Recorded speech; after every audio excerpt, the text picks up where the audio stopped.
year, and he sent me a Cleveland postcard right there. Oh. Maybe you got that. I don't know if you get that. But speaking of which, your code for the month of January at CLE Clothing Company. You want to get something from them? They got the new MMS hoodies. Use the word hoops, plural, for 20% off whatever you get all month long. 31 days this month, yes, or 30? 31. I forget how many days January hath. 31, okay. So that's there too. Cavaliers beat the Pacers by a few last night. They will play the Grizzlies tomorrow night. Cavs are doing very well. Not as well as the Bulls, but what do you want? For now. For now, yes. Cavs are in 5th in the East, but they're playing some good basketball, right? Very good basketball, and they're not even full strength yet. Hey, wait till they get full strength. Once they get Darius Garland back. Yeah. They got Isaac Okoro's out for a couple weeks with a sprained elbow. But still, they're good. Well, Grizzlies are a good team, too. So tomorrow night, 7 o'clock. John Morant is insane. Yeah, here on MMS is where you will hear all of it happen. Cavs, Grizzlies, live from the Romo Fijo, 7 o'clock tomorrow night on your FM home for Cleveland Cavaliers basketball, 100.7 WMMS. And, Murder. What? She wrote. Murder. She wrote. Right. I guess I'll suspend my snack of chocolate brownie and fudge sauce while y'all finish this poop conversation, somebody said. Hey, don't look at me. Don't look at me. It's Drunk Sue started it. Drunk Sue started it. Mary found herself simpatico with Poundcake. Mm-hmm. A more startling revelation you'd be hard-pressed to find. Ella, what part of Christmas Vacation does not hold up? The whole movie. I haven't seen that movie in a very long time. Does it mean stay relevant? It's Christmas shrimp with family coming over. There's less things about Home Alone. I'm talking about comedy. Yeah. It's not a funny movie, and it's a poorly made movie, and Clark Griswold is awful. Like, I'm never rooting for him for one moment in the movie because he's just not a good guy. Like, it's not a fun movie. It's a trudge to get through that. I always felt like the first Vacation movie was funniest because Clark Griswold wasn't a complete buffoon. He was kind of a dope, and he was trying to figure things out, and things were not going his way. But when that movie got really popular, and then they did the second one and the third one, it felt more like Chevy Chase was like, I got this. Yeah. Let me do this. And he just turned him into a buffoon rather than like kind of a wink. That's why I like movies like Fletch so much more than Vacation movies. Because he's a smartass. Yeah. He's winking. Are those Fletch reboots ever going to get made, by the way? I thought every few years they're like, John Hamm's going to play Fletch. Affleck's going to play Fletch. I don't know. I want to see those movies. My dad always used to call my one brother Cousin Eddie because he's just dirty and show up with a bunch of kids and want things, and we're going to empty the crapper. Yeah. Well, it's all right. Let's see. Justin Morris Bibb is now the brand new mayor of Cleveland, Ohio. He was, I got to tell you something. I think I'm a relatively sharp guy. I don't think I've ever paid attention to the fact that they swear new mayors in at midnight on January 1st. I didn't know that either. I never paid attention to that. The ball drops and then you get sworn in? The ball drops, like in New York City, they had de Blasio up there. Poundcake, did you watch any of Andy Cohen and Anderson Cooper on? They were so drunk. They get drunk every year. Yeah, it's so funny, though. And like, Bill de Blasio, get out of the sound. Because, de Blasio and his wife are up there, and they let the ball drop in Times Square, but then they immediately swear in Eric Adams, who is the new, I think that's his name, the new mayor of New York City. And they did the same thing in Cleveland. Justin Bibb gets sworn in as the new mayor of Cleveland at midnight on New Year's Day. That does seem excessive. I think that's what, I think New Year's Day. We were switching back and forth. We just went over to our friend's house, so it was just my boyfriend and I, and then our couple friend, and then the kids. So there was only like 6 of us all together. And we were switching back and forth between the Anderson Cooper one and then the Miley Cyrus and Pete Davidson New Year's Eve special. Which one was more of a train wreck? Honestly, the Miley Cyrus Pete Davidson one was pretty funny. I heard the Don Lemon one was the real train wreck from New I Orleans. didn't see that one. With Dulcie Sloan and the Miley and Pete one was definitely geared for a younger audience because, like, even only being 32, I didn't know half the performers that they had. She popped on the booby there, out too, right? Her top slipped off. But we would go I feel from like that always happens with Miley. I It don't happened think at she the cares, MTV. yeah. I know, but it happened at the VMAs. She too. doesn't care, but they still have to have it on TV. So Yeah. then they still want her out there. And she went back and came out with like a big red Coat. coat on. And she's Yeah. like, this is the most clothes I've ever had dressed on. like Billie Eilish. But they did like sketches and stuff, and it was fun. It was more produced, the Miley and Pete one. But then we would switch over to Anderson Cooper, and the only part we saw was Andy Cohen was asking Katy Perry. It wasn't even that close to midnight. It was like 10:30, and he was like, "How much weed did you smoke when you wrote California Girls?" And I was like, "This is national television." It's funny though. Like, Well, what it's are you CNN. doing? Yeah, I mean, Yeah. they're still trying to get people to pay attention from when they had Kathy Griffin and Anderson Cooper because those two are the ones that kind of put him on the map. Yeah. So like we got to get somebody in here. Watching Mayor de Blasio Don't go on a rant. do his Don't go on a rant. victory lap dance after 4 years of the This is how you crappiest want to start the term new year. as the mayor of New York. The how only you wanna thing start the new that year? Democrats and Republicans can That's agree how- on I mean, this is is what how- a horrible mayor is he how has he- been. Wow. So, sayonara, sucker. Wow. 2022. I mean- it's a new year. Because guess what? I have a feeling Speaking of I'm which- going to be standing right here next year. And you know who I'm not going to be looking at? Dancing as the city How can they let him go comes on like aboard that? you. Well, it's live. Yeah, what else are they going to do? Television in there about 8 tequila shots and 2 Guinnesses in, and he tweeted very early the next morning, "I think I was overserved." If you follow Andy Cohen, I do. yeah. I want to bang him, but he just is very drunk. Anderson Cooper is cuter than Andy Cohen. Oh, I'd bang both of them, but I'm just saying, Andy Cohen seems like he would be one hell of a lay. Anderson Cooper seems like he would be someone, "Oh, I'll make you something you hungry? You were really wild last night. You want something?" Yeah, but Andy Cohen's a dad now, and that takes so a is lot Anderson of the. Cooper. Oh, they are, aren't they? Both dads. Right. Well, that ruins both of them. No, from what I You ain't heard, gonna get your freak on when you're a new dad. that's not true. Yeah, He has- you're not going to. He's rich and he has nannies. You think he's raising that kid all on his own?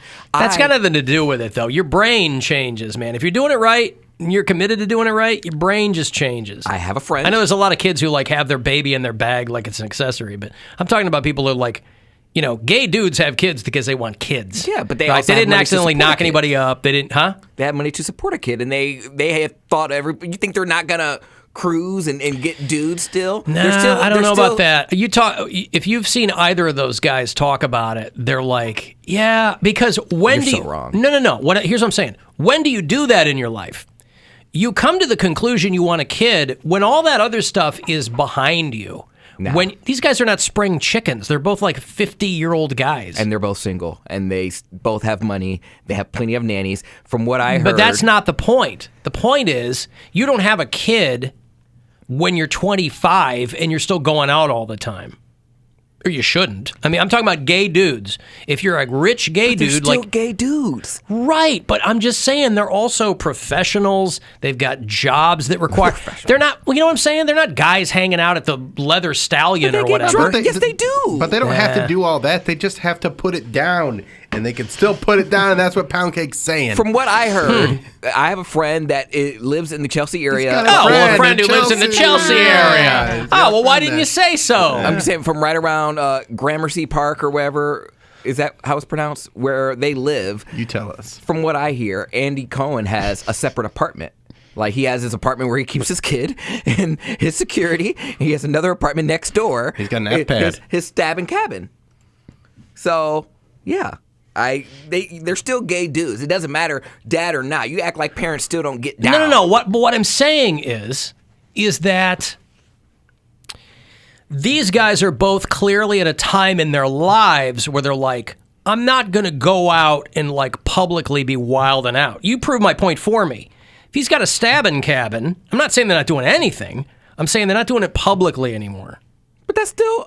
I never didn't say said they were, publicly. yeah. I said he's still getting. You think he's not getting 22-year-old dudes? Okay, listen. Everybody wants to have sex all the time. I'm not saying that. That's no big That's what I'm revelation. talking All about. the I'm saying that if you're a rich, single, gay dude In New York City. in New York City with a big job, right?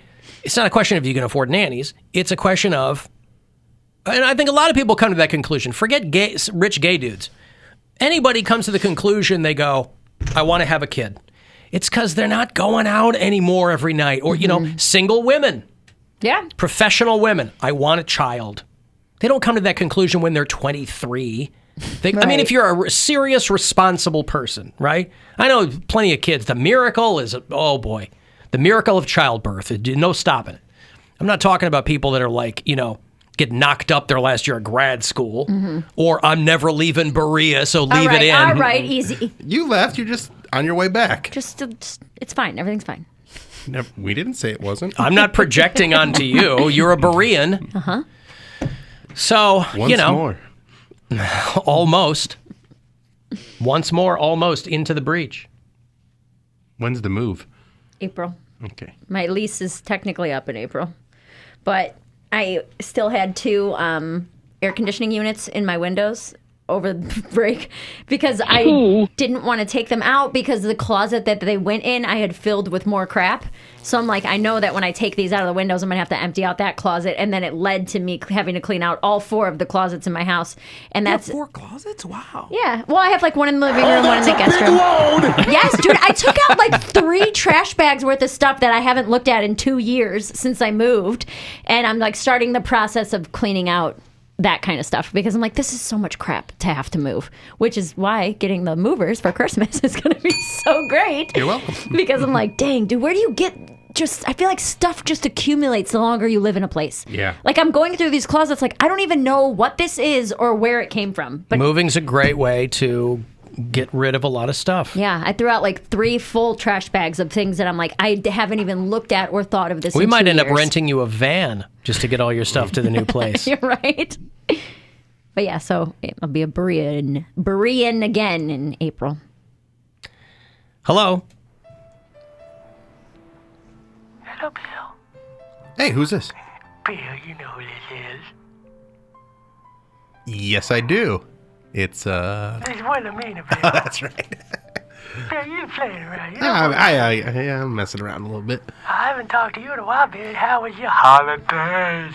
Holidays were very nice, very low key, but very nice, very relaxing. What did you do? Anything? Spent some time with my parents. I spent some time with my kids. Spent some time with some drunk people. It was a good time. Is that also your parents? No, I Oh, wish. they weren't the I drunk people. wish Okay. my parents would Well, drink. I've heard you talk before. I know how much you like spending time with your parents. So that's so nice, Bill. That's some of that family time. Yeah, it was good. It was very low key. Like I said, did a lot of stand up. Got some presents. I actually got a present from you. Well, you I was sent in the leading mail. up to it, Bill. Oh, okay.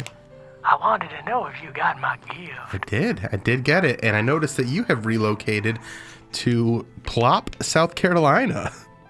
No, I'm just being funny, Bill. Oh, okay. There's no such place as Plop.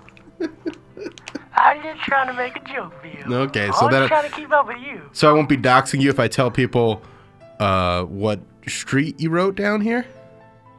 Docs? I don't know what the... What?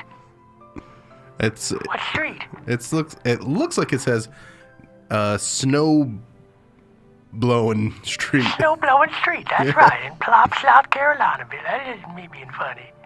Snow Blowing Street, that's right. Can you believe I wrote that? I can. I feel like I would have written something funnier. But I guess not, that's okay. All right. Well, should It I was probably very, very late at night. should I dig in? Should I open it up? Yes, please do. All right. I'm You really. excited to hear your reaction. I can't see you, of course. I mean, you can just tell me what it is. I don't have to open it. No, I Why? want people to... Tell me what it is, and then I'll open it, and then we can do it that way. There's no surprise here, Bill. No way. I want you to open it. All right. Could you make it louder? I'm trying. All right. So it's a book.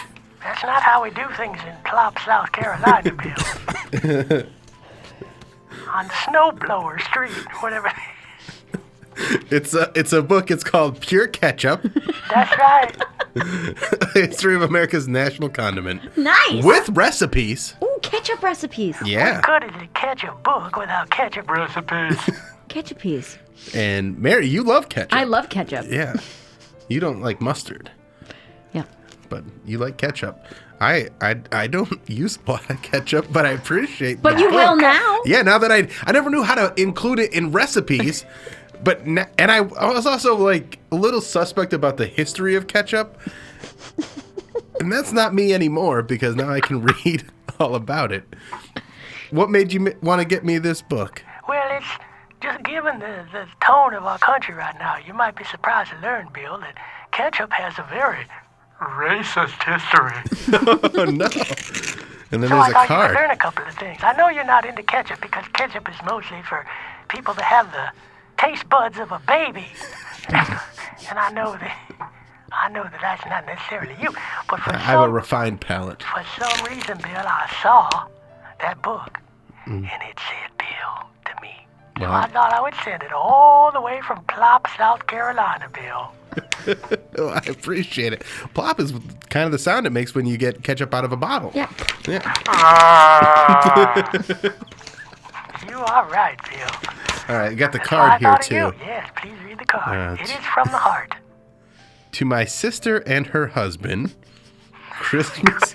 I couldn't find it. Would kind of pick through by the time I was able to Okay. pick up some cards, Bill. I'm so sorry. Christmas is a season that brings to mind people who brighten our lives all year. You do brighten my life. You and my sister brighten my life all year, Bill. So this seems like a good time to tell you both how much you're appreciated and to wish you the happiness you deserve. Merry Christmas. Stay sexy. Wilhelmina Prefontaine. This I will admit, stay sexy is a weird thing to write in a card for my sister and her husband. Yes, it is. But again, they were picked through. It was either that or a mahogany card, Bill. And I didn't think that would go with the ketchup book so well. Do you want me to read what's in the card too? Because you wrote a little something in here. The inscription is with you. Yes, please. Dearest Bill, I hope the joy of the season finds you well. It's been a while since I wrote, but my hand was stuck in my neighbor's latrine. Also, I had a scorching case of the plague. Or is it plaque? Well, how did I spell it, Bill? Is it plaque or plague? Well, you spelled it plague and then you spelled it plaque. Well, it could be both. It's probably a coin toss.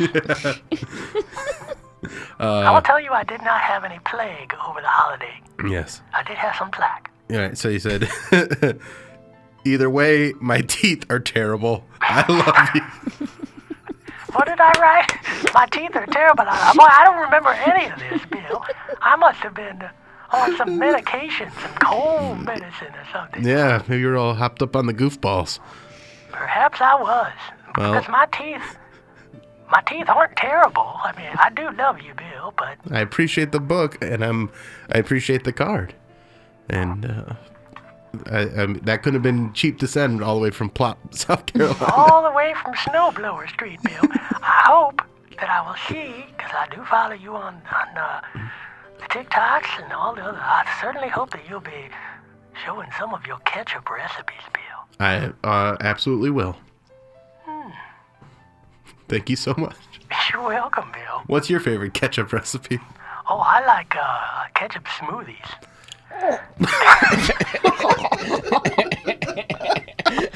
What else goes in it? It's ketchup, and then there's some Worcestershire sauce that goes in there, Nice. and a couple of there's more ketchup that goes in. So then- lots of ketchup. Yes, I pre-make ketchup ice cubes, Oh, and I put those in. that way it doesn't get watered down. That's right. And then I put in some blueberries and kale to make it healthy. Ah. That's right. And Well, that's just one of the many recipes in there, Bill. well, I can't wait to get into this book and Into me, Bill. No, not you. You're gonna I'm not getting into you. get into me, Bill. Leave me alone. All right, listen, I gotta go, Bill. I want to make sure you got everything. All right. Goodbye from Plop, South Carolina, Bill. Goodbye. Goodbye.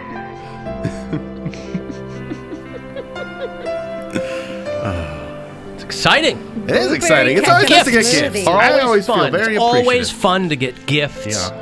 And I know the rest of us here at the Alan Cox Show cannot wait to sample some of your wares from the ketchup cookbook. Let me take a look in here, see if I can find a nice recipe. Real quick, Wilhelmina making a ketchup smoothie with blueberries. That guy in Indianapolis was dipping blueberry pancakes into tomato basil soup.